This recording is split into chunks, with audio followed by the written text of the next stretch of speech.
የኤሌክትሪክ መኪኖቻችሁን ቻርጅ ስታደርጉ መጥፋት ያለባቸው ሁለት ፊቸሮች። ሰላም፣ ሞገስ ሞተርስ ነው። አንደኛው ባትሪ ዋርም አፕ ነው። ይሄ የውጭው ቴምፕሬቸር በጣም ዝቅተኛ -10፣ -6፣ -7 ቴምፕሬቸር ላይ ካለን ብቻ ዋናውን ትራክሽን ባትሪውን ቀድሞ እንዲያሞቅልን የሚፈለግ የፊቸር አይነት ነው። ይሄንን ኦን ማድረግ በፍጹም አያስፈልግም ከኛ አገር የቴምፕሬቸር ሴትአፕ አንፃር ስንመለከተው። ሁለተኛው ደግሞ ኤሲ ፓወር ስቴሽን ነው።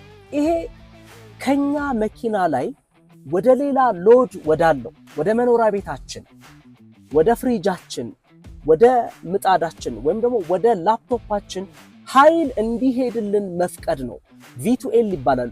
ቬሂክል ቱ ሎድ ሲስተም እንለዋለን። ይሄ በሚሆንበት ሁኔታ ውስጥ ቻርጅ ማድረግ ስለማልችል ኤሲ ፓወር ስቴሽን መጥፋቱን ማረጋገጥ አለብኝ እስካልፈለኩት ድረስ። ከኤሲ ፓወር ስቴሽን ጋር በተያያዘ ተጨማሪ ጠቃሚ መረጃ እንድሰራላችሁ ከታች ሞገስ ሞተርስ ብላችሁ ኮሜንት አድርጉ።